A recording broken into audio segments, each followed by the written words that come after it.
আসসালামু আলাইকুম বন্ধুরা, কেমন আছেন সবাই? আশা করি সবাই ভালো আছেন এবং সুস্থ আছেন। আমিও ভালো আছি আলহামদুলিল্লাহ। তো চলে আসলাম আজকে আবারও নতুন একটি ভিডিও নিয়ে। আজকে আমি রান্না করব আমার এই যে মাটির সুন্দর নতুন চুলাটা বানিয়েছি আমি প্রায় 2-3 দিন আগে, এখন একদম শুকিয়ে গেছে। তো আজকে প্রথমবার আমি রান্না করব আর দেখব চুলাটা কেমন জ্বলে। আর এই যে রান্না করার জন্য আমি আগুন ধরিয়ে দিয়েছি। আর যে প্রথমে ভাতটাই রান্না করে নিব, তারপর আমি তরকারি রেডি করে নিব রান্না করার জন্য। আর আজকে আমি আমার নতুন মাটির চুলায় রান্না করব আমাদের চট্টগ্রামের ঐতিহ্যবাহী একটা তরকারি। তো ভিডিওটি দেখতে থাকুন, আশা করি আপনাদের অনেক ভালো লাগবে। এই যে ভাতটা হয়ে গেছে, এখন আমি তরকারি রান্না করে নিব।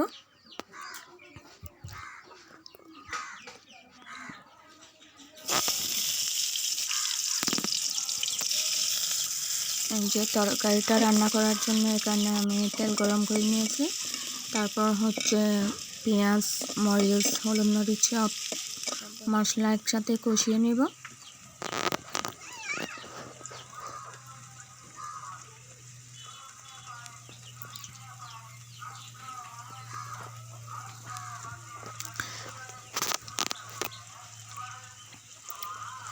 আর আমার চুলাটা দেখবেন, শুধু চুলার ব্যাকগ্রাউন্ডটা দেখে কেউ কিছু মনে করবেন না প্লিজ, কারণ এটা আমি উঠানের একদম এক কর্নারে বসিয়েছি যাতে আমার বাবু চুলাটা ধরতে না পারে।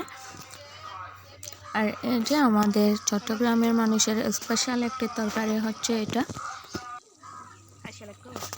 এই তরকারিটা আমাদের চট্টগ্রামের মানুষের জন্য খুবই জনপ্রিয় একটা তরকারি। আর শীতের ঋতুতে এই তরকারিটা বেশি রান্না করা হয়। আর এটা খুবই সিম্পল একটি রান্না, কিন্তু খেতে খুব মজা। আর এই তরকারিটা রান্না করতেছি আমি শুটকি দিয়ে, পাঁচশা শুটকি আর 2-3 রকমের শুটকি দিয়ে। এটা যে কোনো শুটকি দিয়ে রান্না করলে অনেক মজা হয়, মাছ দিয়েও রান্না করলে মজা হয়। তো আমি রান্না করতেছি শুটকি দিয়ে।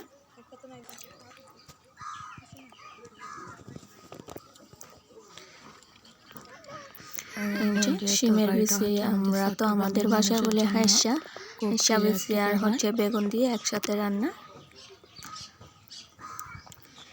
এই যে আমার তরকারিটা হয়ে এসেছে প্রায়। আর এই তরকারিটা হতে তেমন একটা বেশি সময় লাগে না, অল্প সময়ের মধ্যে এটা খুব সুন্দরভাবে সিদ্ধ হয়ে যায়। এরপর এখানে দিয়ে দিলাম আমি কেটে রাখা টমেটো আর দিয়ে দিলাম অল্প একটু ধনেপাতা। এই যে দেখতে পাচ্ছেন একদম খুব সুন্দরভাবে সিদ্ধ হয়ে গেছে। আর এখানে দিয়ে দিলাম আমি কেটে রাখা টমেটো আর দিয়ে দিলাম ধনেপাতা। তরকারিটা রান্না হয়ে গেছে, এখন এটা আমি নামিয়ে নেব। আর এই যে এটা আমার বাবুর জন্য, যেহেতু জাল খেতে পারে না, তাই এটা শুধু হলুদ আর যে মশলার গুঁড়া দিয়ে রান্না করতেছে। এখানে রয়েছে বিভিন্ন ধরনের সবজি, আলু, বেগুন, গাজর, তারপর লাউ, আরও 2-3 রকমের সবজি।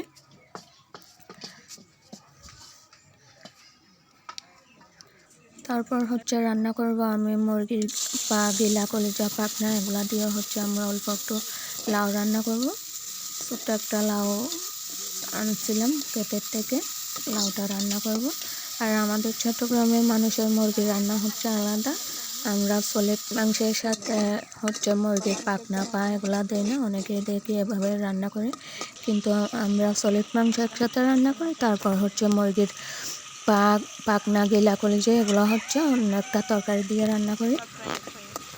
তো এই যে দেখেন আমি লাউ রান্না করার জন্য মশলাগুলো কষিয়ে নিচ্ছি।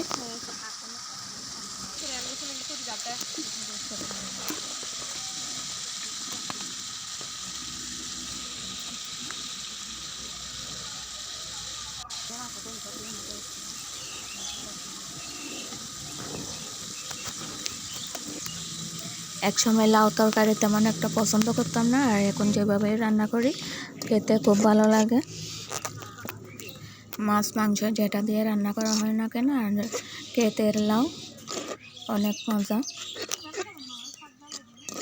এই যে আমি সবগুলো মশলা কষিয়ে নিলাম।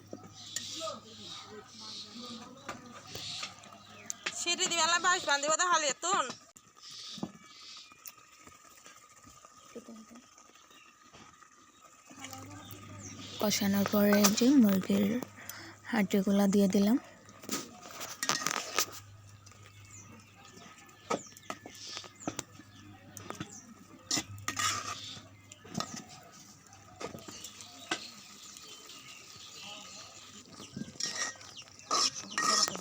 এটাও একটু ভালোভাবে কষিয়ে এরপর হচ্ছে এখানে আমি দিয়ে দিব কেটে রাখা লাউগুলা।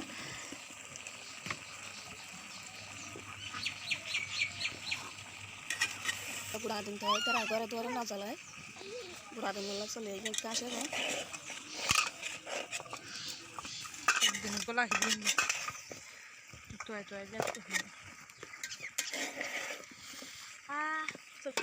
no তোর হাবি দই চলাতে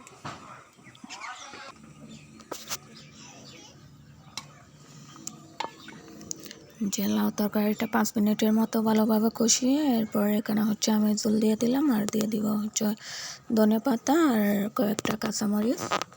এই রান্নাটাও আমার প্রায় হয়ে গেছে, আর একটা রান্না বাকি আছে আর সেটা হচ্ছে 5 মিশালি শাক, আমাদের এখানে কেতের শাক।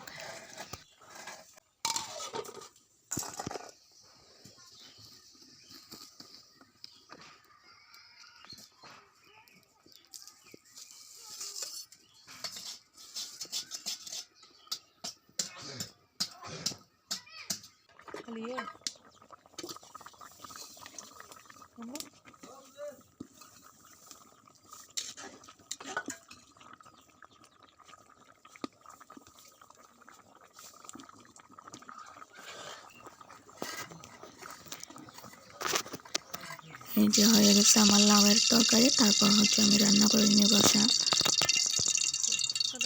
আর শাক ভাজি করার জন্য এখানে আমি কড়াই বসিয়ে দিয়েছি আর দিয়ে দিয়েছি তেল।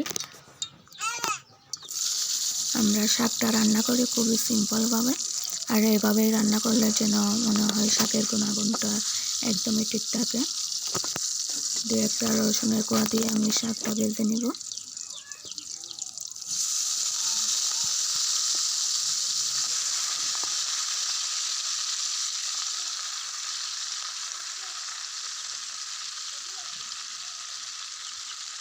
ওটা দেখো বন্য দিচ্ছে আমি দিই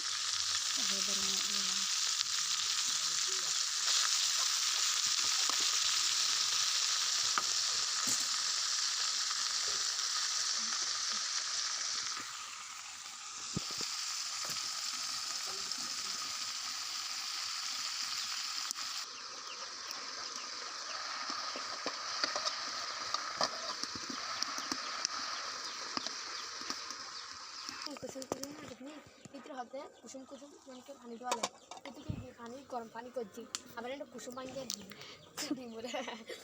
এই যে আমার সব রান্না হয়ে গেছে নতুন মাটির চুলায়, আর মাশাআল্লাহ চুলাটা খুব সুন্দর চলতেছে আর রান্নাটা হয়ে গেছে একদম সুন্দরভাবে। তো আজকে আমার এই রান্নাটা কেমন লাগলো আর আমার মাটির চুলাটা কেমন হয়েছে সবাই কমেন্ট অবশ্যই জানাবেন। আজকের ভিডিওটা পর্যন্তই, আশা করি সবাই ভালো থাকবেন, সুস্থ থাকবেন। আল্লাহ হাফেজ সবাইকে।